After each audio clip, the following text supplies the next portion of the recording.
Bienvenue tout le monde, bienvenue à la tournée de la direction du programme jeunesse. La rencontre est en hybride, donc nous sommes actuellement au site Dominique Savio-Mainbeau. Bonjour à tous ceux qui sont également à l'écran. Donc face à moi, il y a du personnel de différents lieux. On est dans une rencontre qui est plus dédiée évidemment pour les gens de l'hébergement et des gens de l'accès, je crois, Isabelle, hein, la gang de l'accès qui sera avec nous. Quelques petites précisions. La rencontre, elle est enregistrée. Elle sera disponible sur l'intranet. J'arrête l'enregistrement au niveau de la période de questions, que ce soit plus agréable pour les échanges et pour les gens qui vont regarder sur l'intranet. Il y aura aussi, pour les gens qui ne veulent pas voir nécessairement la vidéo, tout ce que vous allez voir en slide, en PDF, va être également disponible sur l'intranet. J'en profite pour m'excuser pour les courts délais pour les différentes rencontres. Là. Je sais que ça a peut-être été difficile pour certaines personnes de se libérer, d'être présents, mais à tous ceux et celles qui êtes présentes, merci d'être là. Je me présente, je suis Jason Champagne, directeur du programme jeunesse. Je suis accompagné à ma droite de Virginie Allard. Virginie qui est nouvellement directrice adjointe, responsable au niveau de l'hébergement, évidemment, de DSM, RVP, l'hébergement pour les filles et plein d'autres secteurs, Virginie. Donc, le CISC et les services de santé également. Merci pour les précisions. Jean-Sébastien Baudouin, qui est directeur adjoint par intérim. Jean-Sébastien, depuis déjà quelques mois, tu nous le préciseras au niveau notamment de l'application des mesures. Puis tantôt, on vous parlera peut-être de certains changements de gouvernance. Donc, Jean-Sébastien avec nous depuis? Avril. Depuis avril. Avril dernier, depuis la nomination de notre directrice de la protection de la jeunesse, Nadine Tifo. Donc, depuis le 14 avril dernier que je suis directeur adjoint par intérim. Merci. À ma gauche, Chantal, merci d'être là. Chantal, directrice adjointe à l'hébergement pour nos grands sites qui sont évidemment Cité des Prairies, Mont-Saint-Antoine et tout l'hébergement garçons et autres petits secteurs. Chantal est avec nous depuis? Avril aussi, je suis arrivée en même temps que Jean-Sébastien. Bien contente d'être avec vous aujourd'hui. Merci Chantal. Isabelle Cormier, directrice adjointe, vous la connaissez comme étant la directrice adjointe de la première ligne, avec d'autres secteurs d'activité depuis début septembre. On aura la chance d'en glisser un mot tantôt, Isabelle. Merci d'être là. La senior, évidemment, dans l'équipe de direction. Et à ta gauche, Véronique, tu vas t'entretenir avec nous sous peu en lien avec l'Institut universitaire sur les jeunes en difficulté. Ça va? On se lance au niveau de la présentation. Je fais un petit partage. Je vais le mettre au début de la présentation. Ça ne sera pas très long. Et voilà. Donc, qu'est-ce qui est au menu? Le plan de la rencontre. On débute avec le conseil multidisciplinaire. Vous allez voir, on a une personne qui sera en virtuel, une personne aussi qui va venir nous parler du CII. Véronique, comme je le disais tantôt, de l'IUJD. Je reviens avec vous, les orientations peut-être un petit peu plus stratégiques au niveau de la direction. Donc, le mot du directeur, notre planification stratégique 25-26 de la direction du programme jeunesse, avec une saveur hébergement et accès. Évidemment, on reparle de l'agrément et Jean va s'entretenir avec nous au niveau de nos dossiers transversaux. Conseil multidisciplinaire, Caroline, je te céderai la parole. Oui, bonjour. Donc, Bon, je m'appelle effectivement. Oui, c'est bon. Oui. Bonjour, je m'appelle Caroline Larocque. Je suis ici à titre de vice-présidente du Conseil multidisciplinaire volet services sociaux. Là, je vais vous parler un petit peu plus tard de la session qui s'en vient au niveau des CM. Donc, merci de m'accueillir en virtuel. Donc, je vais vous parler un peu du CM, peut-être un petit préambule. Est-ce que vrai ou faux, comme professionnel ou technicien, est-ce que vous faites partie automatiquement du CM? Là, je ne suis pas avec vous pour voir vos hochements de tête de oui ou non, mais la réponse, c'est oui. C'est vrai. Donc, je peux juste cliquer sur la diapo pour que ça la... Merci. Donc, dans le fond, c'est pas une adhésion, on n'a pas besoin de payer une cotisation ou autre. C'est une instance qui est vraiment là par la loi dans chacun des établissements. Vous faites partie, dans le fond, de cette instance-là. Il faut juste y participer si vous voulez la faire vivre puis qu'elle représente les enjeux que vous vivez. Dans le fond, les autres conseils professionnels qui existent dans l'établissement, c'est le conseil des infirmières, des infirmiers et celui des médecins, dentistes, pharmaciens et sages-femmes. On peut se passer à la prochaine. Dans le fond, notre rôle comme CM, c'est d'être la voix des membres pour répondre à toute demande de consultation ou de donner des avis et recommandations. Il y a deux moyens principaux de faire ça. C'est soit par justement une demande officielle de consultation qui peut résulter en un document d'avis et recommandations ou des comités de pairs, qui est dans le fond des comités que de pairs soit du même domaine ou interdisciplinaires qui vont se rassembler pour faire des travaux sur une question. Ces deux moyens-là doivent tout de même être en lien avec nos responsabilités, donc qui est soit de soutenir l'amélioration de la qualité de la pratique, donc l'appréciation, l'amélioration de façon générale, de réfléchir à la distribution des soins et des services, notamment à l'accessibilité de ces soins-là, de réfléchir aux moyens pour assurer de façon générale la compétence de nos membres. Donc, est-ce qu'il y a des formations, est-ce qu'il y a des moyens de soutien, de supervision ou autres qui pourraient être plus appropriés dans certains contextes? Puis, de réfléchir à toute approche novatrice qui pourrait toujours être dans l'intérêt de nos usagers. Comment est-ce qu'on fonctionne comme CM? Dans le fond, si on prend le cercle plus large, vous avez, on est à peu près 7000 membres CM là, sur l'ensemble des employés du CIUS Centre-Sud. Vous en avez 2000 en programme jeunesse, donc c'est vraiment une proportion très importante de nos membres. Je pense que vous êtes la direction la plus représentée ou presque dans nos membres, donc c'est très significatif pour nous. Puis on veut là, que ce CM-là représente bien ses membres. Dans la représentativité de nos instances, dans les enjeux qu'on aborde et compagnie. Puisque c'est très difficile pour nous de rejoindre ces 7000 membres-là, on a des agents de liaison, donc on en a environ 300 dans l'ensemble des directions, dont 80 en programme jeunesse, avec certains postes vacants. À la fin, je vais vous mettre le site Internet où est-ce que vous pouvez aller voir qui sont-ils dans vos directions et s'il y a des postes vacants, vous pouvez nous faire signe si ça vous intéresse de les combler. Ces agents de liaison-là ont comme mandat de faire passer l'information dans leurs équipes de des travaux en cours et des choses comme ça.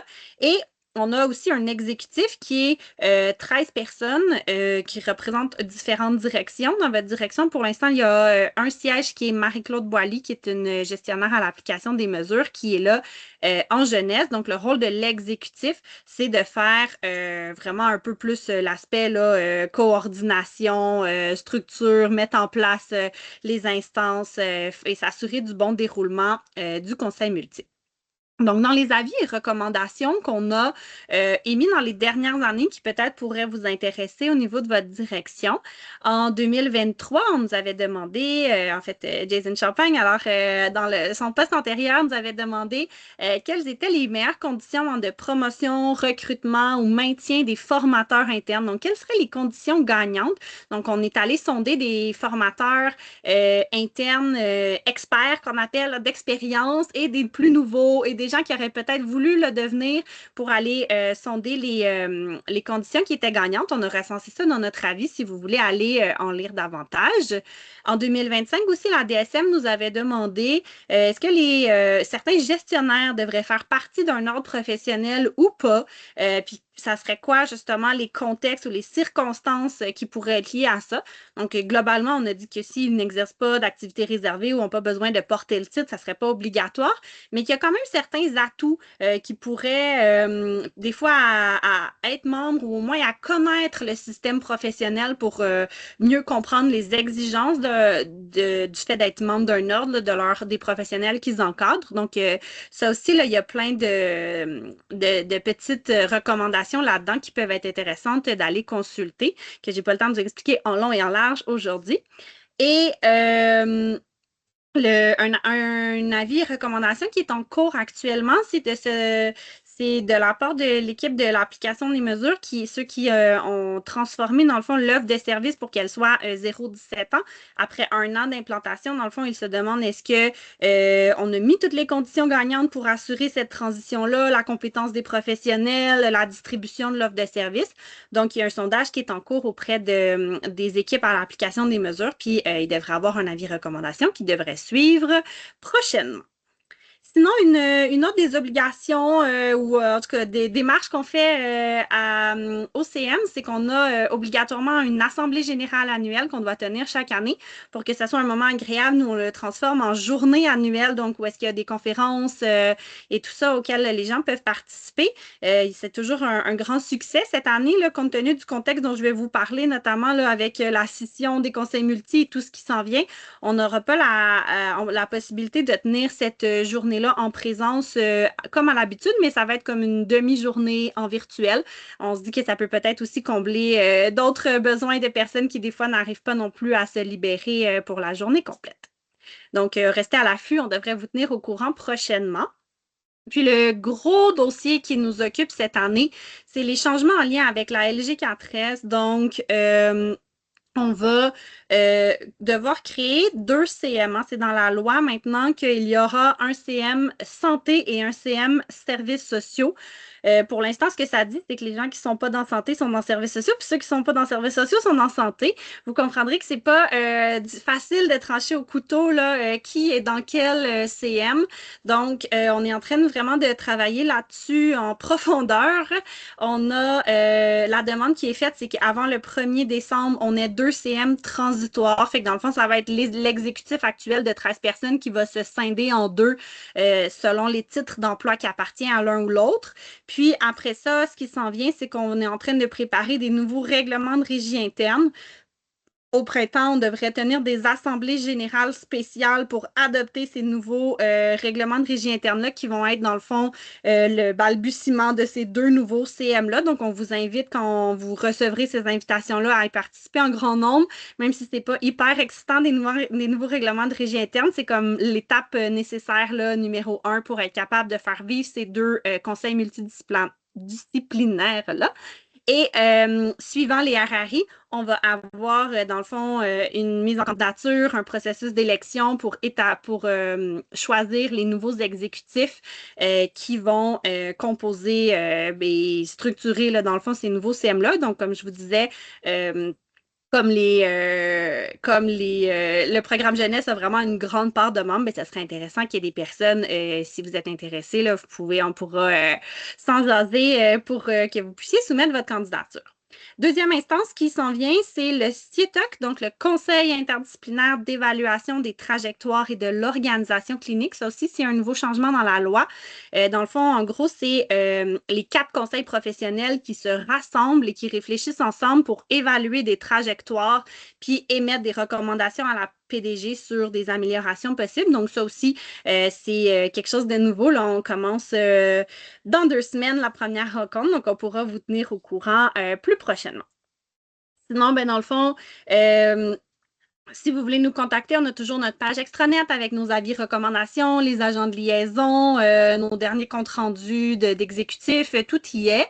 On a la communauté Viva Engage où est-ce qu'on met constamment des nouvelles de ce qui se passe, de nos avis, des travaux qu'on fait. Puis, l'adresse courriel là, à laquelle vous pouvez toujours nous contacter si vous avez des questions, envie de vous impliquer ou quoi que ce soit. Donc, voilà. Merci beaucoup, Caroline, pour ta présentation. C'est rapide, beaucoup d'informations. On enchaînerait immédiatement avec Josiane pour le CI. Josiane, oui. 10 minutes top chrono. À toi la parole. Oui, merci beaucoup. Donc, merci pour l'invitation. Mon nom, c'est Josiane Mathurin et je suis membre de l'exécutif du Conseil des infirmières. Donc, je suis ici à titre de personne représentante de la direction jeunesse ainsi que vice-présidente. On peut aller à la suivante. Merci. Donc, à l'instar du Conseil multi qui fait partie du CII, eh bien, mais si vous êtes de profession infirmière, que vous soyez gestionnaire ou personne sur le terrain, vous êtes automatiquement membre du CII. Il y a aussi évidemment un comité exécutif, donc qui est composé de membres élus. La façon qu'on fonctionne, c'est par direction clinique. Et ensuite, nous avons aussi des sous-comités. Donc, le comité exécutif, bien sûr, mais le comité des infirmières auxiliaires et de la relève infirmière. Donc, aller à la suivante. Juste mentionner aussi que, comme Caroline l'a mentionné, énormément de membres du conseil de la direction jeunesse, vous êtes pas mal tous au conseil multi, mais je suis là aujourd'hui parce qu'il y a quand même des membres du CII en hébergement en jeunesse. Vous êtes peu nombreuses, mais vous êtes là. Donc, quelles sont les responsabilités du CECI? De façon globale aussi, on va apprécier la qualité des actes d'infirmiers et sous différentes formes, là, on va faire des recommandations et donner notre avis là, de façon très globale. On peut passer à la suivante. Je peux vous donner des exemples justement qui peuvent, suite à la CETAP précédente, des exemples qui touchent peut-être plus... non, c'est correct, on peut. Des exemples oui, merci, de ce qui a été fait au courant de la dernière année qui touche davantage la direction jeunesse. On a donné des recommandations sur des différentes règles de soins. Donc, l'encadrement de la prescription infirmière, les activités des CEPI, gestion de circuit de médicaments, donner notre avis aussi au niveau de certaines nominations. On peut aller à la suivante. Participation à différents comités. C'est sûr qu'on travaille beaucoup conjointement à certains niveaux avec l'ECM, donc en comité webinaire, par exemple. On a un comité tactique de l'occupation des champs de pratique, la gestion des pratiques cliniques, et il y a une membre du comité exécutif aussi qui participe au comité de la fidélisation des soins infirmiers au niveau de la direction des soins infirmiers. Et puis, on participe à différents travaux aussi touchant la profession même. Donc, comme j'ai mentionné, l'occupation des champs de pratique, un sujet très, très, très important. Le nouveau référentiel de compétences de l'UDM, le projet Force aussi. On s'est penché là-dessus sur le financement axé sur le patient, donc une nouvelle façon de faire. La gouvernance des pratiques cliniques transversales également. Je peux aller à la suivante. On a participé à donner son avis, donc une prise de position sur l'intégration d'intelligence artificielle, par exemple, au soutien à l'exercice infirmier, sur la stabilité des équipes de soins et en interconseil, un rapport qui a été fait sur les résultats du sondage sur la télésanté et des travaux aussi, encore une fois, sur l'occupation des champs de pratique qui touchent finalement l'ensemble des professionnels. Qu'est-ce qui est planifié pour les travaux 2025-2026? On va poursuivre là, les travaux en lien avec la fidélisation du personnel. On va avoir une période d'élection aussi pour nos sièges. On poursuit les travaux en interconseil. Et puis, évidemment, là, on continue à participer conjointement avec les autres conseils à la mise en place du CITOC, comme en a parlé Caroline. Et nous, on a déjà fini, là, mais on a fait la révision de notre règlement de régie interne aussi au CII, en lien avec toute la nouvelle loi aussi, puis aussi en lien avec, comme tout le monde, là, les coupures budgétaires, inévitablement, là, on en est touché aussi. Et puis, on peut terminer. Vous pouvez continuer la prochaine. Donc, si vous avez des questions, si vous voulez nous soumettre des demandes, vous avez ici nos coordonnées pour nous rejoindre. Donc, je vous remercie.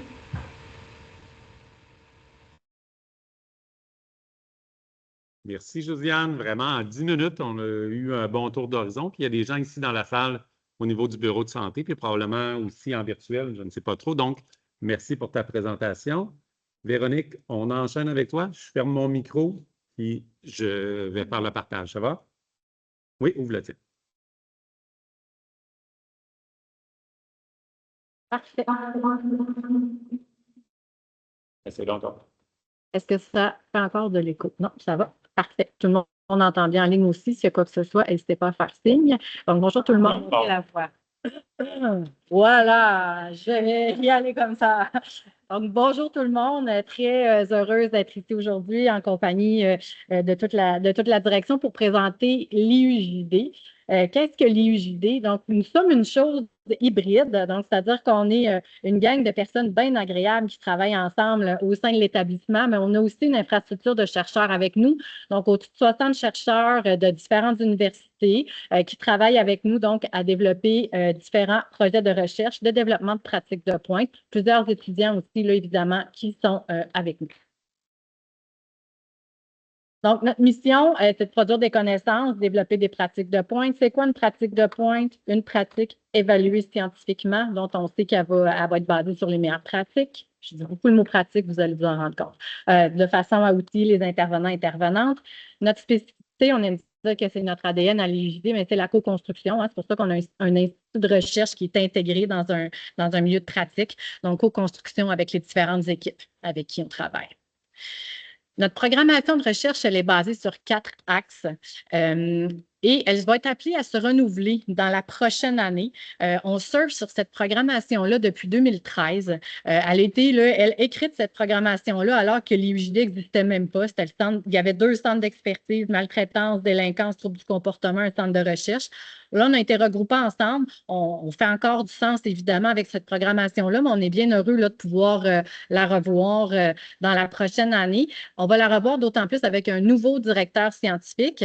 Le directeur, depuis 2017, était Denis Lafortune, qui a changé de chaise, qui a cédé sa place, en fait, pour faire la place à un nouveau directeur qui s'appelle Tonino Esposito, qui est professeur à l'École de travail social à l'Université de Montréal, qui a une programmation de recherche qu'on trouve franchement intéressante parce que beaucoup axée sur les inégalités sociales, la prévention de la maltraitance, prévention des signalements. Il développe plein d'indicateurs avec des formules mathématiques longues comme ça que je ne comprends pas, mais ces résultats sont fort intéressants.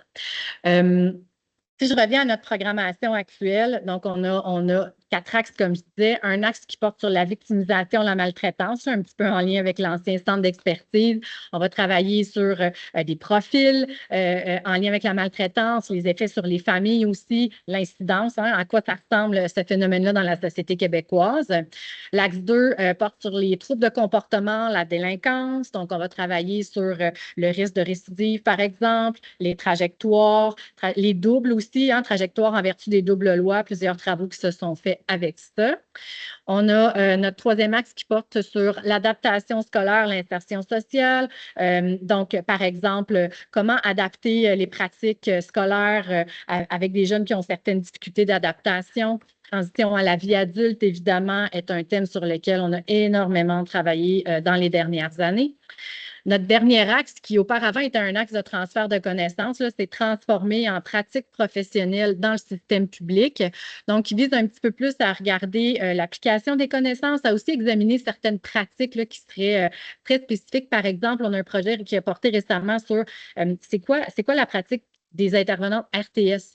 En quoi ça consiste, puis c'est quoi la spécificité de cette job-là.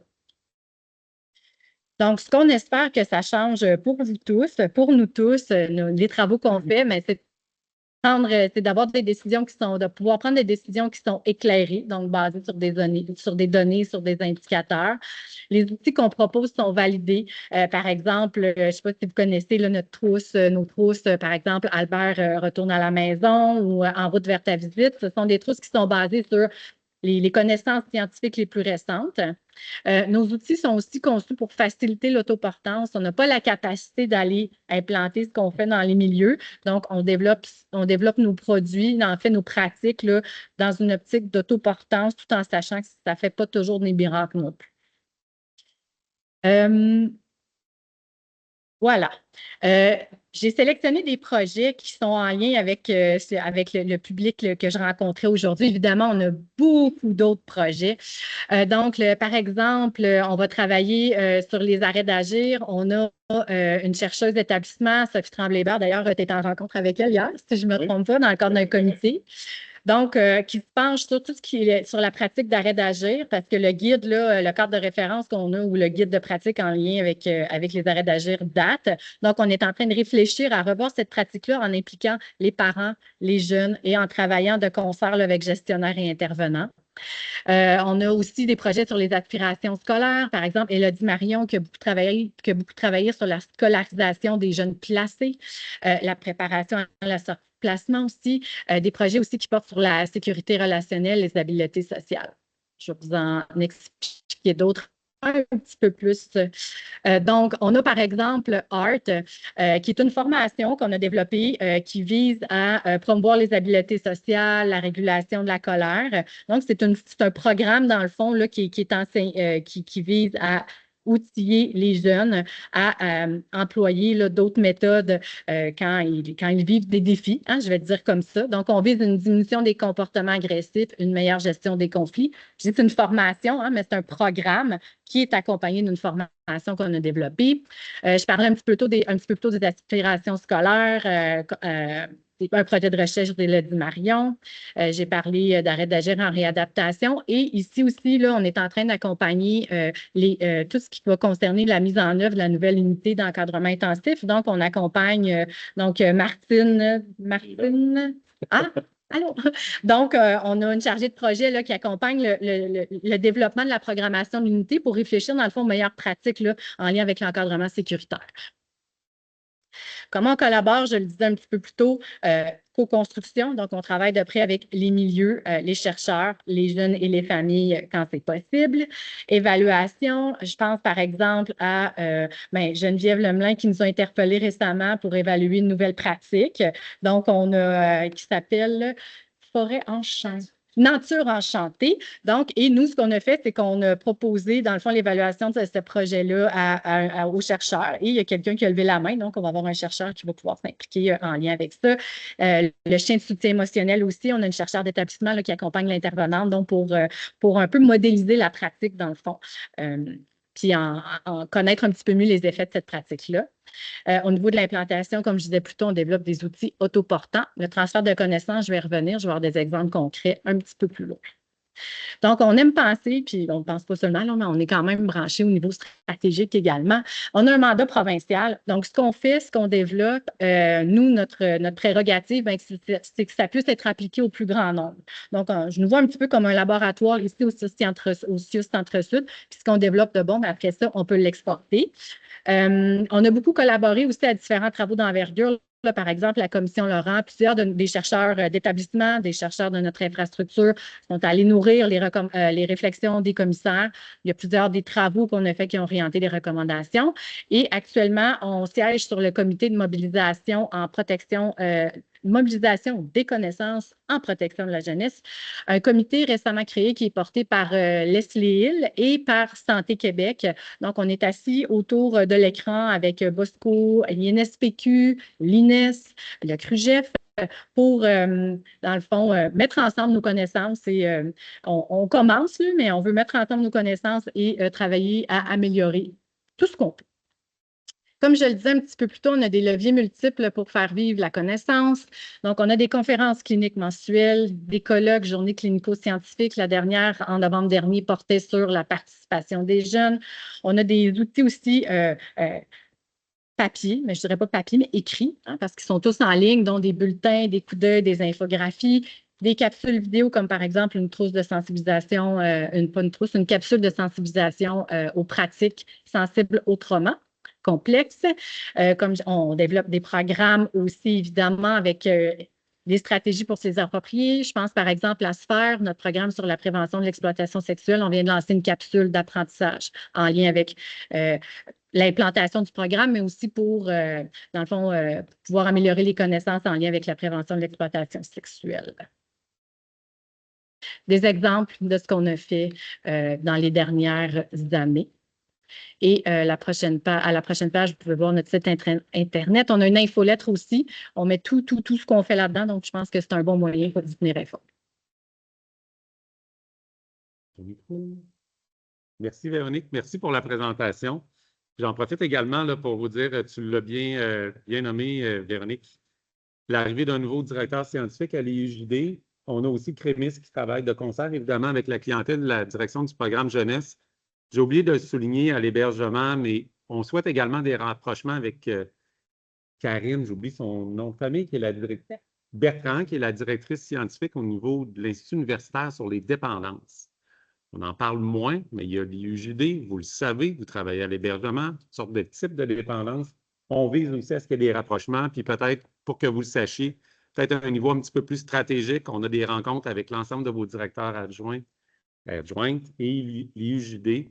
Évidemment, dans la prochaine année, ce qu'on souhaite, c'est que tous les aspects associés à la recherche, le transfert des connaissances terrain prennent beaucoup plus de place. On le voit, c'est déjà actif, mais on veut aller encore un petit peu plus loin. Merci, Véronique, pour ta présentation. Donc, je poursuis au niveau du mot du directeur. Vous allez voir, on se met quelques mots-clés, puis de l'information générale. Première information, optimisation des espaces Milonne Maisonneuve. Commençons par ça parce que c'est un secteur qui est important. Je vous annonce, pour ceux qui ne le savent pas, que d'ici 2 ans, il n'y aura plus aucun service ni de la DPJ, ni de la direction du programme jeunesse au Milonne Maisonneuve. Ça va être par phase d'ici à juin 2026. Certains secteurs vont quitter le Mélun de Maisonneuve. On y travaille très, très fort actuellement. C'est Jean-Sébastien qui pilote au niveau de la direction du programme jeunesse, évidemment de concert avec Virginie. Et on a des équipes qui sont au Mélun de Maisonneuve, réadaptent dans la communauté, le CISC, l'application des mesures. Donc, projet majeur. Merci à tout le monde qui y a contribué. Ce n'est pas évident. On va changer le quotidien de certaines personnes, mais ce qu'on vise à terme, c'est de déménager 2 adresses. Donc, une bâtisse ayant pignon sur rue 1595 Ontario, où seront disponibles l'ensemble des services, plus en contact direct avec la clientèle. Je pense ici, évidemment, aux équipes d'évaluation-orientation, les équipes à la DPJ, les équipes d'application des mesures. Et il y aura des secteurs d'activité, dont le bureau de la direction de la protection de la jeunesse, et peut-être des secteurs d'activité qui sont moins en lien direct avec la clientèle. Au pavillon Mailloux, c'est un pavillon de l'hôpital Notre-Dame. Donc, cette fois-ci, c'est la bonne, là, hein? Je veux dire, vous avez entendu parler à plusieurs reprises qu'on quittait le Mélun, 2 dates butoirs. Juin 26, maximum, un premier mouvement, et juin 27, un deuxième mouvement. Je leur ai dit, merci aux équipes qui y contribué. Et il y aura possiblement une équipe qui ira au 66 Sainte-Catherine aussi. Toutes ces choses-là seront communiquées ultérieurement. Donc, encore une fois, merci Jean-Sébastien, Virginie, les équipes qui sont ici présentes d'y participer. Et voyons ça de façon plus large, hein? On va continuer d'en parler de l'optimisation des espaces. On a, à certains égards, certaines économies qui peuvent être faites. Puis l'optimisation des espaces, ça va se faire aussi dans les autres sites, parfois associés à certains changements ou certaines opportunités dans nos baux, soit des baux qu'on a terminés ou autres. Situation financière de l'établissement, je vais y aller en toute transparence. L'établissement, le CIUS, on est en situation financière correcte actuellement, mais avec une réduction de budget importante au sein de l'établissement. Ce qui nous concerne, nous, c'est la direction du programme jeunesse qui a été demandé comme effort de réduction budgétaire, c'est 6,5 millions pour l'année qui est en cours. On est en bonne posture, mais c'est tout à fait normal que vos gestionnaires ou vos adjoints cliniques, coordonnateurs ou autres personnes vous parlent de performance financière et de performance clinique. Concrètement, comment ça se travaille des enjeux budgétaires au sein de la direction du programme jeunesse? On est comparé à d'autres établissements dans des grands secteurs d'activité. Dans les grands secteurs d'activité, genre combien ça nous coûte au niveau de l'hébergement, les différents types d'unités qu'on a ici à Montréal versus Montérégie versus Québec. Est-ce qu'on a des opportunités d'amélioration? Ça va loin, là, hein? On compare notre plan de poste. C'est sûr qu'on a des réalités similaires. On a aussi des points de différence, mais on le fait avec vos directeurs et directrices adjointes à tous les niveaux. Autant que ce soit des secteurs à l'application des mesures ou des services complémentaires qu'on a. Puis le focus, dans le fond, qui est mis au sein de l'établissement, dans notre direction et dans toutes les autres directions cliniques, c'est de dire, centrez-vous ce sur quoi on reçoit du financement, puis la mission première qu'on offre au sein de la direction du programme jeunesse. Donc, nous sommes à re-questionner nos différents secteurs d'activité. Vous serez mis à contribution, puis je fais un appel à vous. Si vous voyez des opportunités particulières qu'on a de revoir notre organisation du travail ou de revoir notre organisation des services, bien, c'est le temps de pouvoir en discuter ensemble. C'est sûr qu'il y a certaines modifications qui pourraient arriver à l'organisation du travail au cours des prochaines semaines et des prochains mois, mais encore une fois, nous sommes en bonne posture. Pression très importante sur les milieux d'hébergement. Peut-être que je vais y aller avec des grands blocs. Actuellement, on vit une pression fort importante du côté LSJPA à Cité des Prairies dans nos unités de garde fermées. On a passé des moments critiques au cours des dernières semaines, autant chez nous à Montréal qu'à Laval, où toutes nos unités de garde fermée étaient pleines. Nos places ici à Montréal, nos places à Laval, nous sommes allés en débordement. On a 48 places, je vous rappelle, chez les garçons à Cité des Prairies, on est monté à 49, 50, 51, 52 sur 48. Laval à pleine capacité. Vous le savez, on a eu exactement cette même réalité-là au niveau de l'encadrement intensif filles. On est en surcapacité dans plusieurs foyers de groupe, dans plusieurs unités. Encore une fois, je vous remercie. La pression, elle est là. Elle est palpable au quotidien sur le terrain. Je vois des agentes et des agents d'intervention dans la salle. On le voit là, quand ça devient un petit peu plus fébrile, mais vous êtes tous et toutes au rendez-vous. Je veux que vous sachiez que comme directeur, ces situations-là me sont escaladées par vos chefs, par vos coordonnatrices, par vos directrices adjointes. Mon rôle à moi, c'est de l'escalader avec la direction générale. Et actuellement, ces enjeux-là, je m'excuse pour la prononciation, sont discutés également au niveau de Santé Québec. Encore une fois, dans notre mission à la direction du programme jeunesse, on est généreux. On accueille des jeunes d'autres établissements quand ils sont un petit peu plus en difficulté. Et quand on est à notre point de saturation, il faut qu'on allume des lumières rouges et demander la collaboration des autres établissements. Donc, nous y travaillons actuellement. Et je remercie aussi toutes les personnes qui travaillent à l'accès. Parce que, évidemment, les gens de l'accès, vous êtes aux premières loges de ces différentes discussions-là. Et on est en train peut-être de revoir comment on travaille avec Laval, qui est notre partenaire de choix, évidemment pour les 105 places que nous avons pour nos garçons et pour nos filles, nos adolescentes. Mais bref, je pense que c'est de bon augure, c'est une autre façon de travailler tout en reconnaissant que la pression, elle est très, très forte. Je pourrais le nommer dans d'autres secteurs d'activité, mais vous voyez où nous en sommes par rapport à ça. Des nouvelles DA engagées, on l'a nommé tantôt, des nouvelles directrices et directeurs adjoints très engagés. L'image de la direction a complètement changé au cours des derniers mois. Donc, je tiens à vous remercier. Isabelle, je l'ai dit tantôt, tu es la senior. Chantal, merci d'être là hein, avec CDP, avec tout ce qu'on a vécu au cours de la dernière année, mais on amène évidemment un souffle nouveau. Je pense que ça va bien de ce côté-là. On est en train de consolider différentes choses qu'on a mises en place au cours de la dernière année.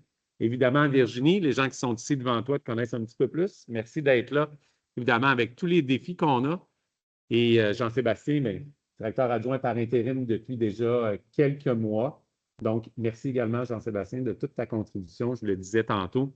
Et on arrive dans d'autres changements que je vous annonce sous peu, mais il faut saisir l'opportunité d'avoir de nouvelles personnes qui travaillent avec vous, avec l'ensemble des gestionnaires, avec l'ensemble du personnel. N'hésitez pas d'aller vers eux.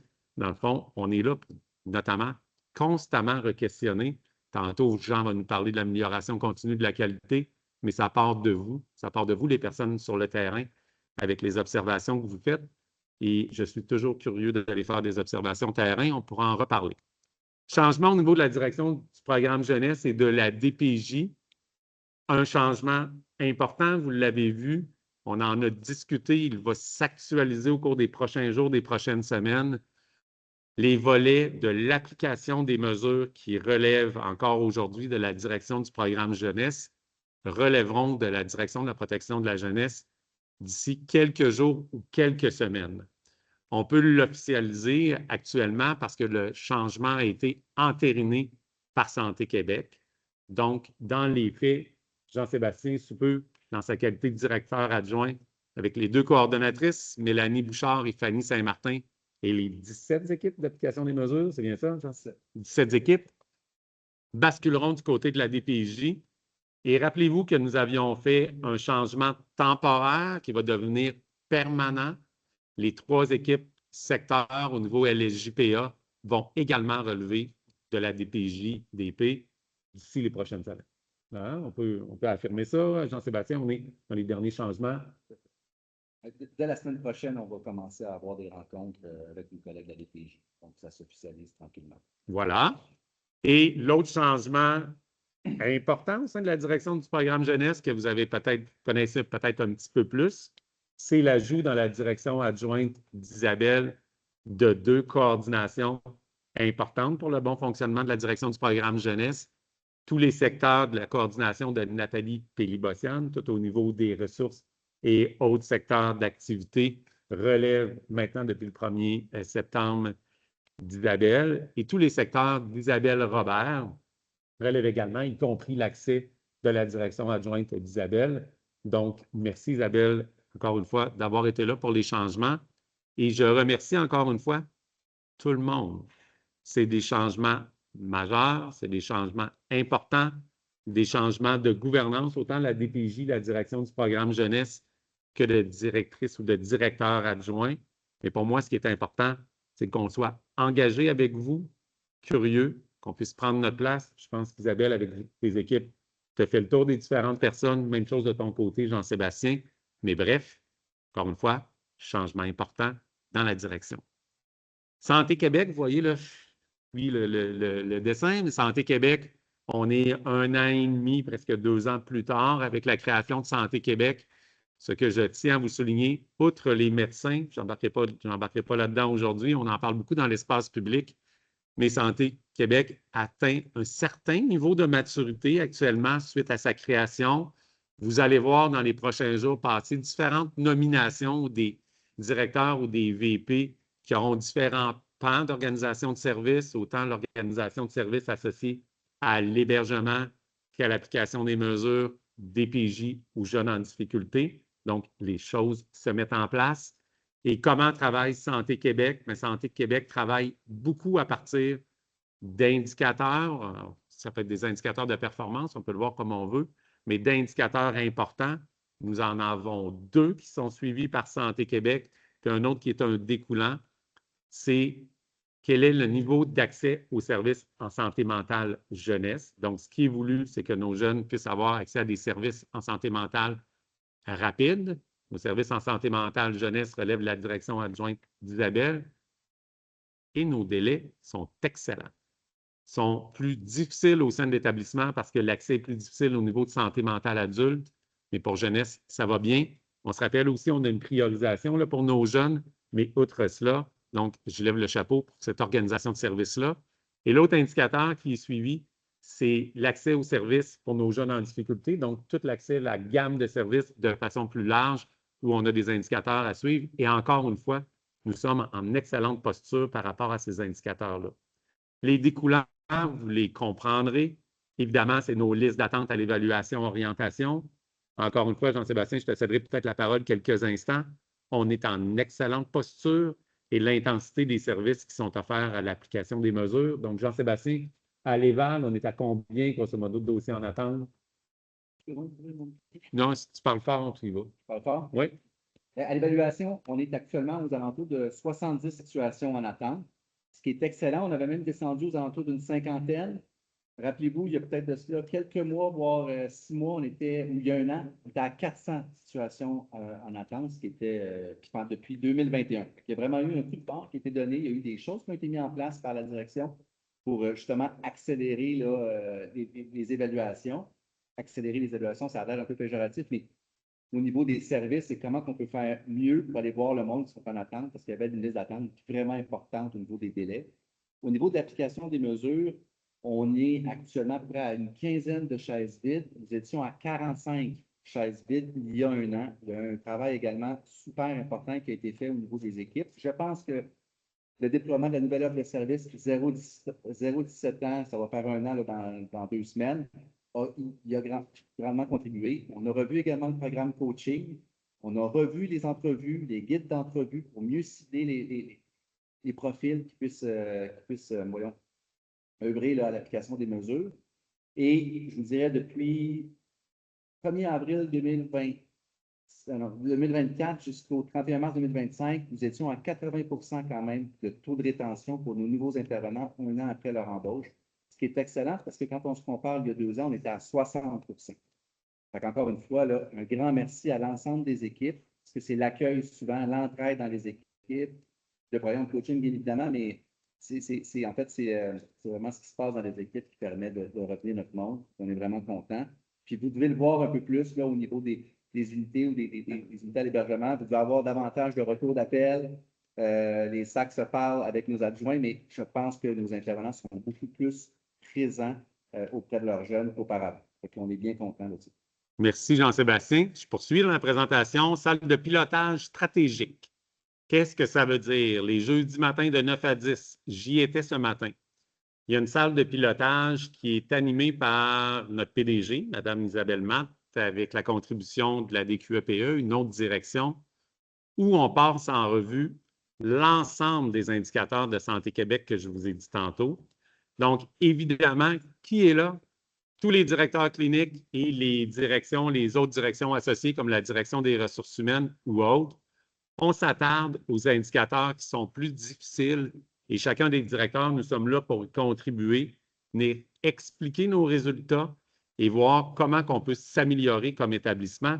Donc, ça vous montre un petit peu comment on est gouverné puis comment on apporte, dans le fond, nos différentes préoccupations avec les autres directions.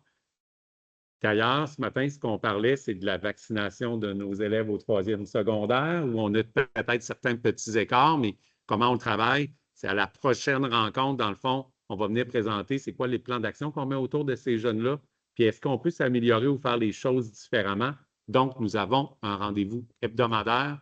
Santé Québec, notre PDG, nos préoccupations. Si on a des préoccupations particulières comme directeur, on peut évidemment les adresser à ce niveau-là. Ça va? Santé et sécurité au travail, je vais rapidement. L'ensemble de vos gestionnaires sont maintenant des leaders en prévention, santé et sécurité au travail. Je fais juste une petite blague par rapport à ça, mais c'est un sujet fort important. Au sein de l'établissement, les coûts associés, santé, sécurité au travail, l'absence des personnes s'élèvent autour de 42 ou 43 millions. Je nous rappelle, c'est nos cibles de réduction budgétaire pour tout l'établissement au cours de la dernière année. Donc, si on travaille mieux, si on s'attarde plus à nos différentes situations qui peuvent amener que les personnes sont retirées, qui ont des accidents au travail, si on assigne davantage et différemment notre personnel, nous allons faire des gains significatifs dans le sourire de nos employés, dans la sécurité de nos jeunes et de notre personnel. Et ça va nous éviter potentiellement de faire des coupures dans des directions cliniques ou à d'autres niveaux. Encore une fois, pour moi et pour nous, une attente, c'est qu'on puisse en discuter, mettre ça au centre de la table, quand il y a des analyses associées à des AH223, que vous puissiez en discuter en équipe, puis que les différentes leçons apprises, qu'on puisse les exporter partout au sein de la direction. Donc, vous allez en entendre parler assurément au cours des prochains jours et des prochains mois. L'agrément, rapidement, peut-être le mot du directeur, je le sais qu'on fait un sprint. On court vite, on va arriver à l'agrément sous peu, dans quelques semaines. Ça me faisait vivre un petit peu d'anxiété, beaucoup d'anxiété même il y a quelques mois. Je vous dirais que je suis rassuré et je suis rassuré, évidemment, grâce à une chose, grâce à la contribution de vous tous. Vous y avez travaillé super fort, vous vous êtes retroussé les manches.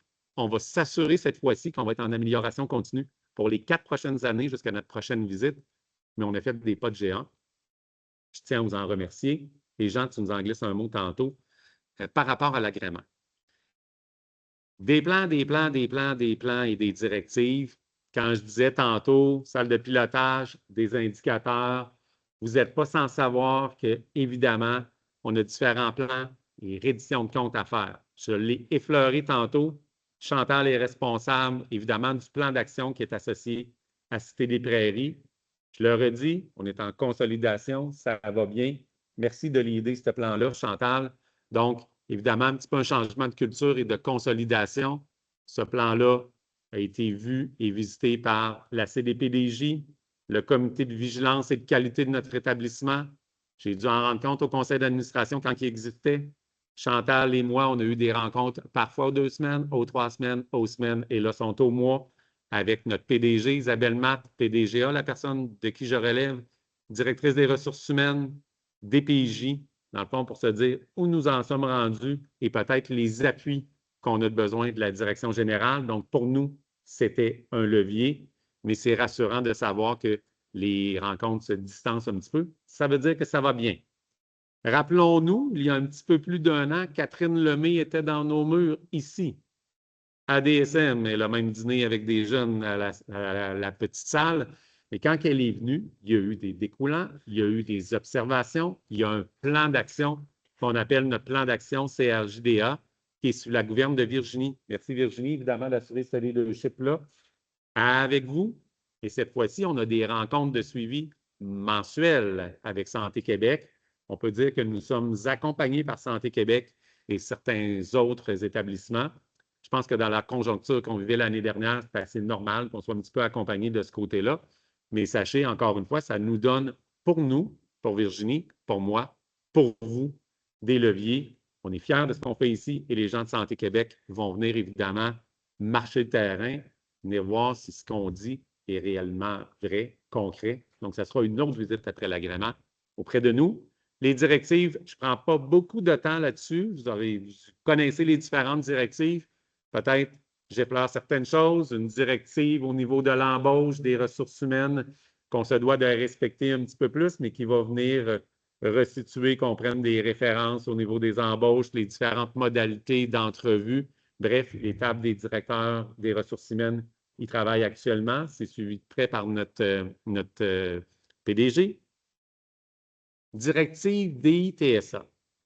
Hein? Vous le savez, on a plusieurs jeunes hébergés dans notre mission CRJDA DITSA qui auraient peut-être, évidemment, gagneraient à être hébergés dans des hébergements plus spécialisés pour eux.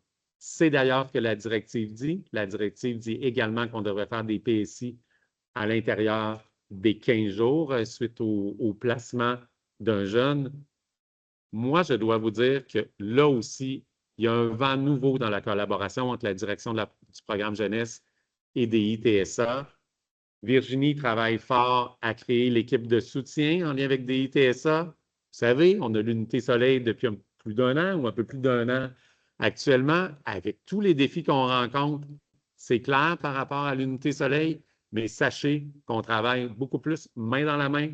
Les cas complexes sont escaladés à PDGA, donc à ma supérieure immédiate, avec Nadine. Donc, pour moi, c'est de bon augure. Les autres directives, bien, touchent. Aidez-moi, là, mesures disciplinaires. Puis les fugues. Les fugues. Donc, ça aussi, on est quand même pas mal conforme aux différentes directives, mais ça amène parfois un regard sur notre organisation de travail, sur certains automatismes qui ne devraient pas exister. Donc, ça peut nous amener un vent nouveau de ce côté-là. Puis la dernière. Effectivement. Puis la dernière, là, parce que je vois aussi l'accès, une personne de l'accès rentrée, il y a une directive ministérielle qui est sur les critères de l'espace de vie des jeunes lors des périodes d'engorgement. Fait qu'on a comme des balises à respecter et à s'assurer. L'exemple traditionnel, c'est qu'un jeune ne devrait pas être hébergé dans un gymnase ou dans une falaise, par exemple. Exact. Donc, merci pour les différentes directives. Puis ça, normalement, sur vos stations visuelles, elles devraient être là. C'est accessible, c'est public, c'est facile à trouver. Une DNPJ présente et curieuse, directrice nationale de la protection de la jeunesse, c'est la signification. C'est Leslie Hill, que vous connaissez, plusieurs personnes d'entre vous. Évidemment, elle a une posture que je salue, moi, Leslie, intéressante, qui veut mettre l'accent sur la première ligne plus que sur une porte d'entrée, qui est un signalement, évidemment, et de la direction de la protection de la jeunesse. Leslie est venue nous visiter en lien avec des directives à Cité des Prairies sur comment on fait les fouilles, les arches de sécurité à l'atelier mécanique, à la relance, à différents autres endroits. Pourquoi? Parce qu'on était critique de la directive qu'elle avait émise. Elle est venue voir sur le terrain comment les choses sont peut-être un petit peu différentes. Elle est curieuse et ouverte d'esprit, vive. Elle était prête à parfois regarder s'il puisse y avoir certains amendements. Donc, sachez qu'on va la revoir et on va la voir de plus en plus, Leslie, puis elle a peut-être une lunette différente qu'elle va se mettre dans le visage par rapport à LSJPA, puis toutes les choses qui peuvent se passer à Cité des Prairies ou dans d'autres centres qui sont similaires. L'accent sur nos milieux d'hébergement, bien, c'est super. Tu l'as dit tantôt. Véronique l'a dit tantôt. On va avoir une unité d'encadrement intensif ici. C'est en préparation. 12 places. Donc, on est en train de se renouveler. Les adolescentes vont avoir droit à un espace flambant neuf au niveau de l'encadrement intensif. Je suis tellement content de la bâtisse en arrière, toutes les personnes qui y contribuent. Je ne vois plus Martine, mais plusieurs personnes travaillaient sur le projet. 4 unités, 48 places à l'arrière. Ça avance selon l'échéancier en décembre dans 1 an, jour pour jour. Je pense que les meubles vont être arrivés, puis on va être sur le point de faire le transfert de plusieurs de nos jeunes dans nos nouvelles unités. Un petit mot sur le Mont-Saint-Antoine, ça va relativement bien, vous le savez, des travaux majeurs dans tous les pavillons qui sont en cours actuellement. Un pavillon, donc 2 unités, ça prend autour de 6 mois. Il y a un bâtiment modulaire qui est vraiment beau là, sur le site du Mont-Saint-Antoine avec des belles fenêtres climatisées. Sérieux, c'est un beau moment pour les jeunes qui quittent les unités. Il n'y a aucun travaux qui se font quand les jeunes sont là. Ils vont dans le bâtiment modulaire, ils reviennent dans le pavillon. Ça peut paraître cosmétique, mais c'est des travaux importants qui sont faits. Toutes les salles de bain, les toitures, certaines fenêtres qui sont changées, les drains en dessous pour plus qu'il y ait de refoulement d'eau. On peinture, on refait les cuisines et c'est pas mal ça le projet. Donc, un projet pour qu'on soit capable de vivre au Mont-Saint-Antoine encore plusieurs années. Donc, j'en profite simplement pour dire que vous allez dire que c'était des travaux qui étaient dus, mais quand même, c'est les seuls projets majeurs dans l'établissement actuellement au niveau de la DST. C'est chez nous, au niveau de la direction du programme jeunesse. Et évidemment, je veux m'assurer avec vous que nos milieux, on ne les laisse pas aller, qu'on gosse un peu la direction des services techniques là, pour qu'on puisse avoir des milieux qui sont toujours intéressants, autant l'hébergement que dans nos autres milieux d'activité où on a notre personnel. J'arrive, je parle beaucoup, excuse-moi, je prends une petite feuille, les bons coups. Les bons coups. Dans le fond, je veux en souligner quelques-uns. Évidemment, la mise en place du programme coaching à l'hébergement pour nos nouveaux éducateurs. Je vois Caroline, Joanie qui est à ma gauche, Sabine qui a travaillé. Mais merci, c'est un prérequis essentiel pour qu'on ait du personnel qui a le goût de venir s'investir et qui souhaite demeurer avec nous. C'est tout un art, la réadaptation sur le plancher, hein? De travailler à 2, à 3, de se communiquer de l'information au point de transition avec nos agents d'intervention, nos ISPS à différents niveaux, l'arrivée de TPO dans nos unités, je l'ai constaté, donc c'est important qu'on ait des programmes de coaching costauds pour qu'on puisse bien accueillir notre personnel. L'accueil des stagiaires par notre personnel, on a accueilli beaucoup de stagiaires, vous en avez accueilli beaucoup à l'hébergement et dans différents autres secteurs d'activité.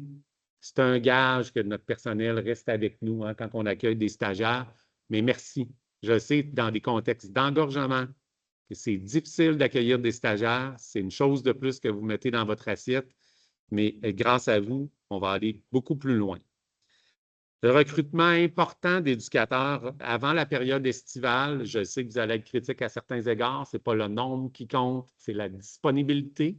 Je le sais, on va voir les choses de façon différente, mais on a réussi à passer à travers l'été parce qu'on avait embauché certaines personnes. On vise à ce qu'il y ait plus de disponibilité et grâce à vous aussi qui avez offert des quarts de disponibilité supplémentaires en temps supplémentaire, on va essayer de rééquilibrer, hein, de ne pas épuiser notre personnel, recruter des gens qui ont plus de disponibilité. Vous allez voir, on va repartir avec une campagne majeure de recrutement à ce niveau-là.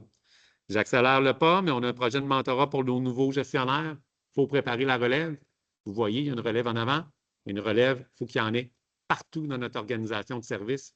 Nous sommes une équipe, mais c'est avec une équipe solide à tous les niveaux, sur le terrain, les adjoints cliniques, le support clinique, nos gestionnaires. Préparons notre relève. C'est comme ça qu'on va réussir à avoir une organisation de service de qualité.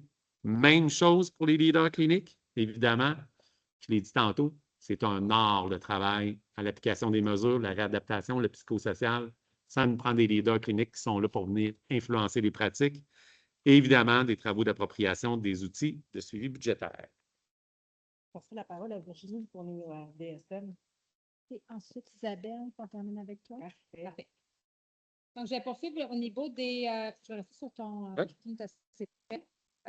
Donc, au niveau des bons coups, on en a parlé, mais c'est important, le projet d'ouverture des unités, l'encadrement intensif CHDS, c'est vraiment un bon coup. On est dans les temps et on est à l'intérieur du budget. Donc, on a vu dans l'actualité qu'il y a quand même des défis, là. Alors, de notre côté, à date, on est vraiment dans une bonne posture. Alors, pour les personnes de la direction adjointe ici, assurément, dans la prochaine année, on parlera Le plus son est vite, faible. plus fort, plus fort, plus vite, mais c'est impossible.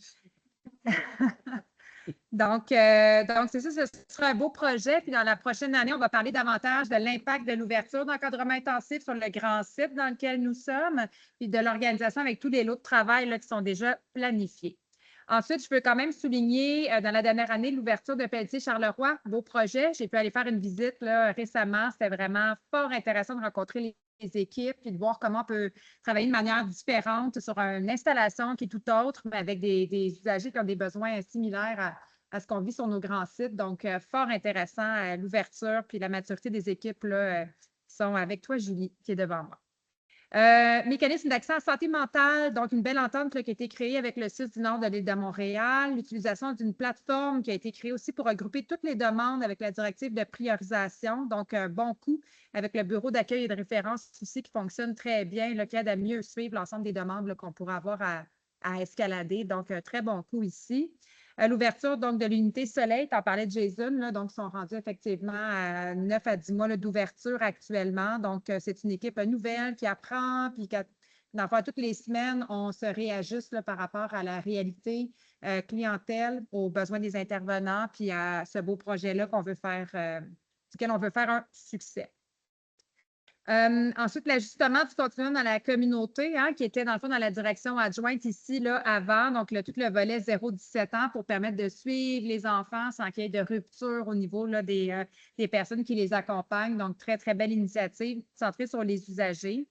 Ensuite, le soutien et l'intensité des services, des équipes du service de santé qui sont ici dans la pièce, peut-être branchées avec nous également. Donc, très apprécié et particulièrement dans les foyers ou les unités de traitement individualisé. Donc, ça faisait partie de ce qui avait été rapporté, notamment dans l'opération Feedback à laquelle on contribue à chaque année. Ça ressortait dans pas mal toutes les opérations Feedback qui avaient été faites. Donc, un grand merci aux équipes.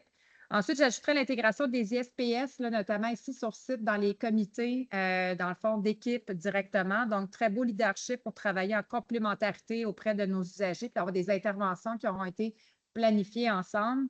Soutien également de la permanence pour les salles de réconfort. Donc, comment on utilise nos milieux physiques, comment on accompagne aussi dans la crise. Donc, toute la philosophie d'intervention complémentaire aux besoins des enfants, bon coup. Puis ensuite, bien, merci à l'animation milieu, programme agriculture qui est là pour faire vivre autre chose à nos enfants différemment aussi. Ils font plein de beaux projets, que ce soit sur nos sites, RVP avec le beau projet des canaux, mais aussi ici dans nos ADSM là, directement. On a plein de belles activités pour l'Halloween par ailleurs demain. Donc, bien intéressant.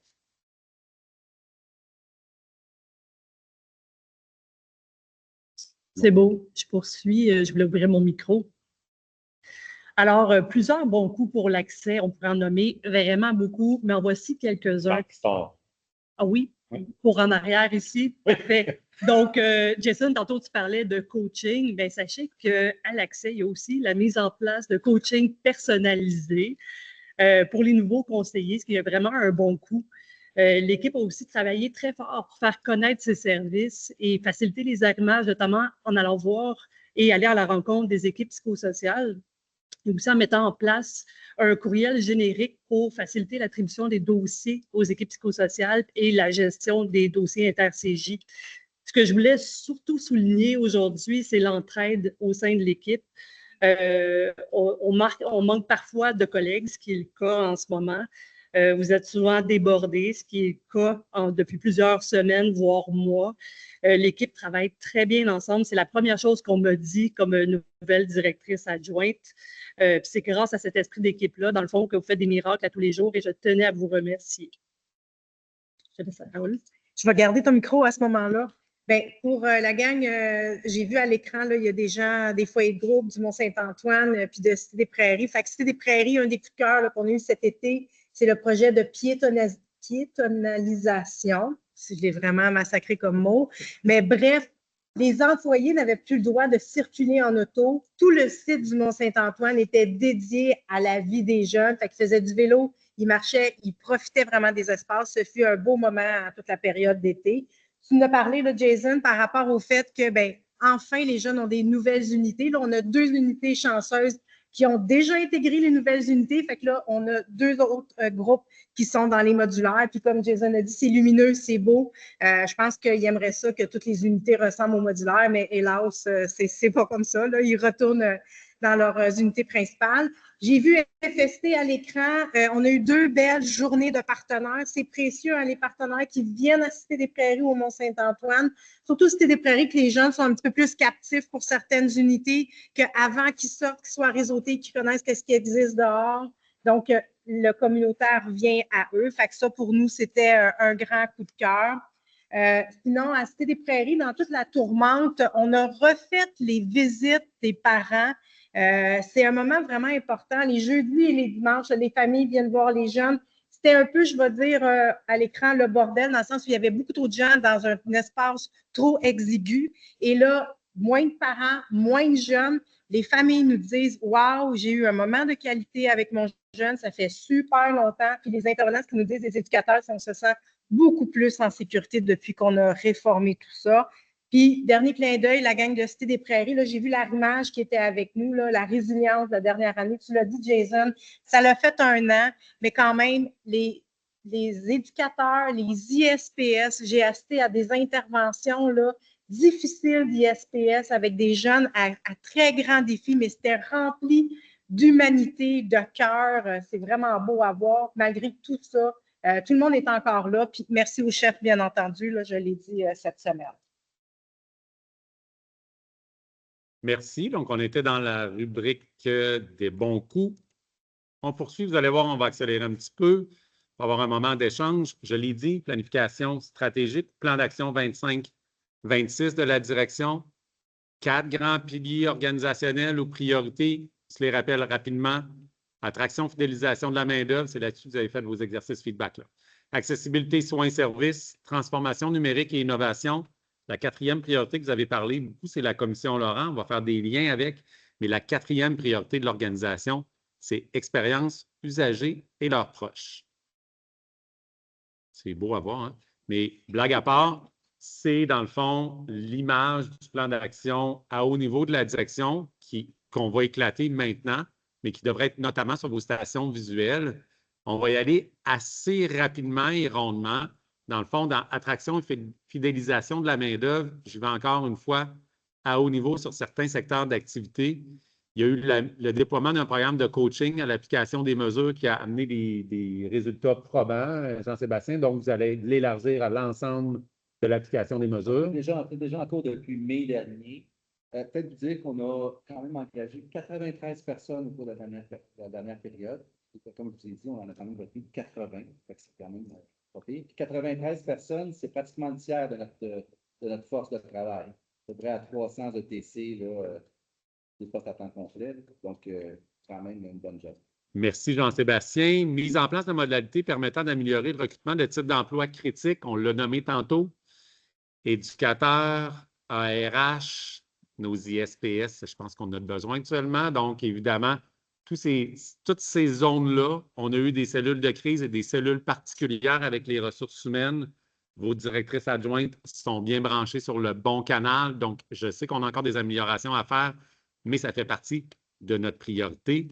Virginie, peut-être un petit mot sur DITSA, ce qu'on se nommait tantôt, qui est dans nos priorités. Ben oui, donc au niveau des ITSA, en fait, c'est avec, il y a notamment un développement qui est sur le projet ici à l'interne avec l'équipe des ITSA DP. Donc, c'est de créer une équipe qui va venir soutenir nos équipes de travail et ou soutenir les usagers qui ont un diagnostic des ITSA DP. Donc, ça va être des personnes qui sont habilitées, expérimentées, habituées, qui vont venir nous aider à mieux intervenir auprès des usagers quand on a ou on aura à nouveau des usagers qui ont un diagnostic des ITSA. Donc, c'est une offre de service qui est co-construite. C'est ça qui est intéressant et important. Donc, on décide de ça avec notre partenaire, bien que cette équipe-là va relever du programme des ITSA. Donc, ça va vraiment être adapté à notre réalité, ce qui est la première partie. La seconde partie, c'est d'avoir une trajectoire pour les usagers. quand ils arrivent, qui fait quoi, à quel moment, comment, au niveau du processus clinique. Actuellement, il y a beaucoup d'ambiguïté. Quand il y a de l'ambiguïté, bien, ça crée des frictions, ça devient plus tendu, ça devient encore plus compliqué que ça l'est déjà. Donc, c'est ces deux volets-là qu'on va adresser, notamment avec ce mandat-ci. L'accompagnement, POI, on en a glissé un mot tantôt. Même chose pour les gestionnaires. Je passe à la prochaine. C'est bon? Ça va? Accessibilité, soins et services. Je regarde rapidement. Bonification de l'offre de services au niveau de l'application des mesures, l'amélioration des délais d'accès en santé mentale jeunesse. On en a glissé un mot tantôt. Vas-y. Juste deux choses au niveau de l'application des mesures. Vous êtes mis à contribution, souvenez-vous, au niveau des plans de transition. Les jeunes qui sont hébergés, là, tous les jeunes qui sont hébergés 16 ans et plus ont besoin d'une obligation de produire un plan de transition.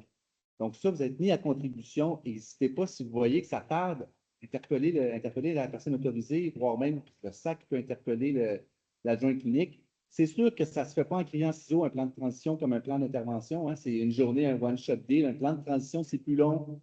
Fait qu'il faut qu'on sème une graine, qu'on en parle avec le jeune, qu'on y revienne. Donc, vous êtes mis à contribuer. N'hésitez pas à y participer. On a besoin de vous. Puis, n'oubliez pas, le plan de transition, c'est le jeune qui détermine avec qui il veut le faire. C'est pas, il pourrait très bien déterminer qu'il veut le faire avec son éducateur de suivi.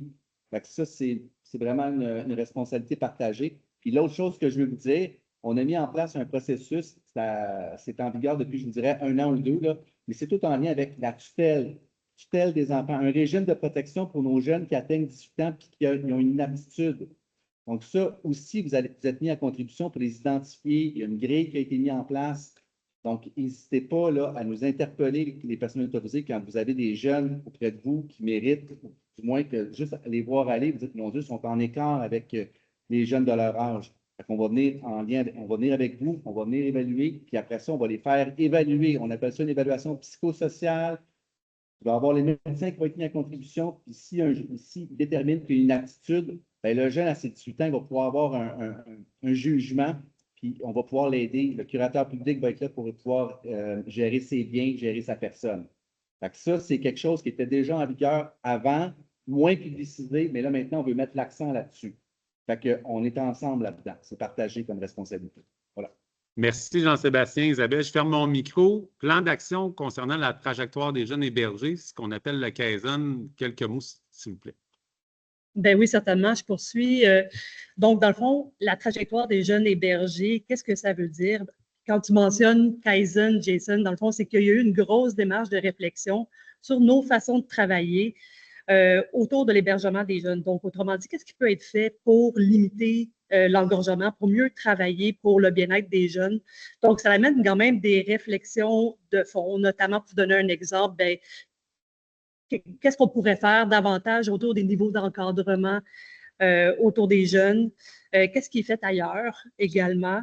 Donc, devons-nous avoir des tableaux bord pour mieux suivre les places en temps réel? Donc, ce sont tous des sujets qui sont abordés. Il y a 14 recommandations qui ont découlé sur lesquelles on est en train de travailler pour les mettre puis les concrétiser en ce moment. Merci Isabelle. Je poursuis, mais rapidement sur un point, milieu de vie adapté au niveau de la sécurité en intégrant la voix des jeunes. Vous n'êtes pas sans savoir qu'on voit certains aspects de sécurité à CDP, mais intégré en adaptant la voix des jeunes, bien, nos nouvelles unités, nos cours arrière, les jeunes ont été impliqués avec Martine dans différents projets. Évidemment, il faut que ça reste dans des plans d'action et la vision de l'organisation du programme jeunesse à différents niveaux. Pour nous, bien sûr, c'est une priorité. Transformation numérique et innovation. Bien, rapidement, il y a des secteurs qui touchent plus la première ligne. SoftWeb et CIL+, c'est des logiciels, la programmation. Développement d'une plateforme de prise de rendez-vous pour les jeunes à Cité des Prairies. Mais rapidement, encore une fois, pour simplifier, on veut que les parents puissent prendre rendez-vous en ligne, un peu comme avec Clic Santé pour la vaccination, mais pour les visites qui vont se faire à Cité. Donc, encore une fois, pour simplifier l'expérience parent qui vient visiter nos jeunes. Donc, on va tenter ça. On rend accessible plus de données pour la prise de décision, reddition de compte, Santé Québec. J'en ai parlé tantôt, indicateurs, mais il faut qu'on les ait, nos indicateurs. Il faut savoir de quoi on parle. Donc, c'est une priorité de la direction et de la DRI. PCI, en quelques secondes, c'est quoi PCI? Tu y vas, Jean-Sébastien? Ou... PCI, processus unique intégré, il apparaît et là, vous avez une excellente ambassadrice, merci, Audrey. Audrey participe, a pris la relève aussi de Mélanie Ribard. On va finalement l'avoir, cette plateforme-là. Donc, très prochainement, Audrey va être en mesure de vous informer. Mais enfin, il va être friendly user. On va pouvoir y avoir accès. Les mises à jour vont pouvoir se faire plus facilement parce que là, décidément, si vous allez sur Intranet, vous allez taper processus unique intégré. Il est désuet, c'est compliqué, il est comme, en tout cas, bref. J'arrête. Ça va être extraordinaire. Merci, Jason, d'avoir accepté le financement parce qu'on l'attendait depuis déjà un bon moment. Merci. À venir, donc, je céderai la parole à Virginie sur expérience usagée, leur proche, notre orientation de direction. Oui, donc pour l'expérience usagée, Jason le mentionnait plus tôt. Donc, notre établissement avait toujours déterminé 3 grandes priorités. Je pense qu'on est assez d'accord comme direction ici, puis le volet hébergement pour ajouter le volet de l'expérience usagée qui doit être suivi avec le même sérieux qu'on veut suivre l'accès, qu'on veut suivre la transformation numérique, qu'on veut pouvoir suivre l'attraction puis la fidélisation. Donc, c'est devenu un incontournable. Toutes les directions de l'établissement doivent avoir des plans associés à l'amélioration de l'expérience usagée. C'est des attentes de nos grands dirigeants dans l'établissement. Donc, ça aussi, je pense, ça nous rejoint au niveau de cette importance-là. De notre côté, concrètement, ce qu'on va faire est suivre, outre ce que nous faisons déjà à tous les jours dans le quotidien avec plusieurs projets et tout ça, et notre historique. Dans le fond, c'est une initiative dans la direction adjointe ici sur le déploiement du mouvement de tout cœur avec vous qui va être plus près du volet de l'accueil. Donc, quand les enfants arrivent pour la première fois dans un nouveau milieu, y a-t-il des éléments qu'on pourrait continuer d'améliorer pour systématiser la prise de contact ou autre, par exemple? Alors, c'est ce qu'on va regarder du volet de la direction adjointe qui va être suivi en complémentarité à ce qu'on fait dans notre quotidien. En complément, Isabelle, je te cède le micro. Oui, mais 3 autres projets pour la direction. Autour de IAB, si vous ne connaissez pas, c'est les initiatives Amis des bébés. C'est une visite de type agrément, donc mais juste sur le sujet de l'allaitement dans nos milieux, plus visé par les CLSC. Donc, une grosse démarche de certification qui est en cours. On a aussi l'initiative Porte-Voix. Donc, autrement dit, c'est une initiative qui part de la voix des usagers. Et pour ce projet-là, c'est le CLSC Saint-Louis-du-Parc qui est visé parce qu'on a eu 1 étoile sur Google Review, sur une expérience pas super d'une usagère qui avait peur d'emmener ses enfants au CLSC dû aux enjeux d'itinérance. Donc, une cellule de crise s'est mise en place pour adresser ces enjeux-là. Ça fait 1 an et on a encore de la job à faire. 3e projet, revitalisation de l'aile pédiatrique à l'hôpital Notre-Dame. On a eu une méga donation de plus d'1 million de dollars qui va nous permettre de vraiment revoir nos milieux qui étaient très, très désuets. Donc, un projet très important pour nous.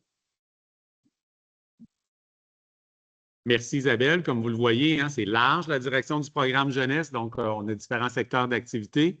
Jean, même défi que la dernière fois, 10 minutes top chrono, 2 sujets, agrément, dossiers transversaux. Je te cède le micro à l'instant, on parle fort. C'est bon? À toi la parole, Jean. Parfait. Merci, merci Jason. Merci d'être resté jusqu'au moment agrément.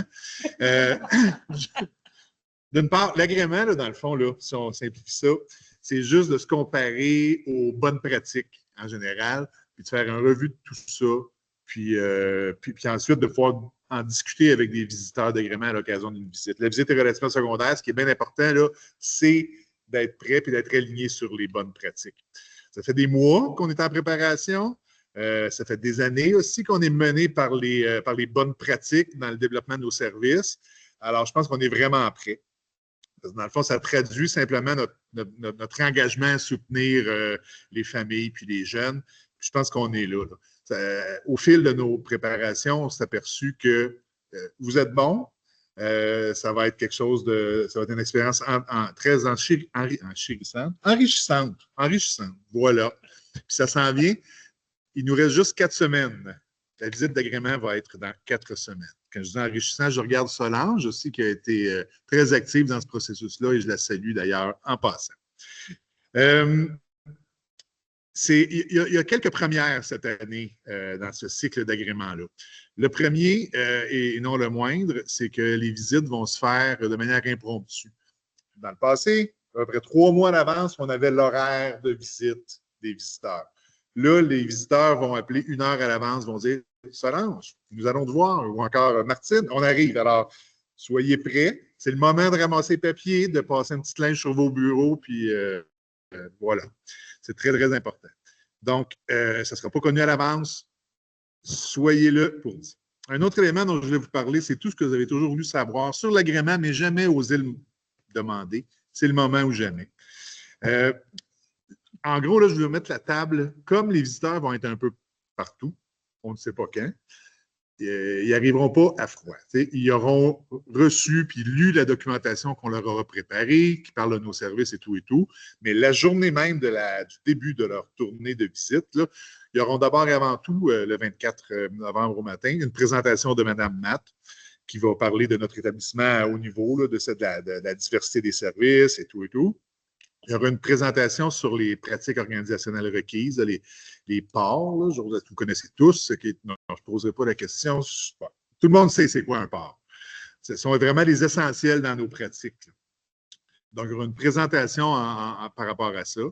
Puis, il y aura aussi une présentation sur le thème de l'excellence des services par l'équipe de gestion auprès des visiteurs.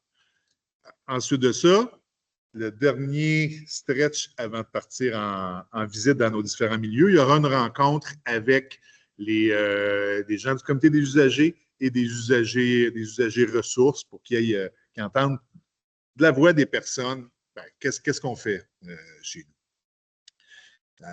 Une fois qu'ils partent en tournée, je vous dis, ils partent en tournée, concrètement, qu'est-ce qu'ils font? Dans le fond, ils débarquent dans les milieux, ils regardent comment ça va, ils peuvent discuter avec vous.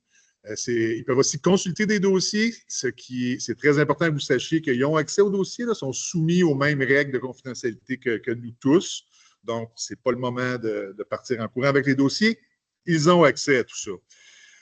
Alors, n'hésitez pas à discuter avec eux. S'ils demandent des clarifications, les visiteurs, c'est important de le faire. S'ils posent des questions qui sont alambiquées, qui sont un peu en langage agrément, demandez des clarifications, puis ça se discute en équipe aussi, une réponse à un visiteur. Soyez à l'aise, soyez concis. C'est toujours, j'ai l'impression de ne pas être moi assez concis, compte tenu que quelqu'un tourne mes slides trop vite, là, mais c'est parfait. Puis surtout, soyez calme et confiant. Là. Ça fait des mois qu'on se prépare, puis ce qu'on voit, là, c'est que vous êtes bon. Et c'est le moment de parler de ce qui vous amène à travailler ici avec nous. Là. C'est les moments puis l'engagement qu'on a auprès des familles. Là, voilà. Le 27 novembre, ils vont faire ça pendant 2 jours, du 24 au 27 novembre, des visites dans les milieux. Le 27 novembre, les visiteurs vont aussi contacter des partenaires de choix, là, des partenaires dans la communauté, par exemple Sainte-Justine ou les Carrefour Jeunesse Emploi, pour voir un peu comment est-ce qu'on s'arrime avec les partenaires dans la communauté.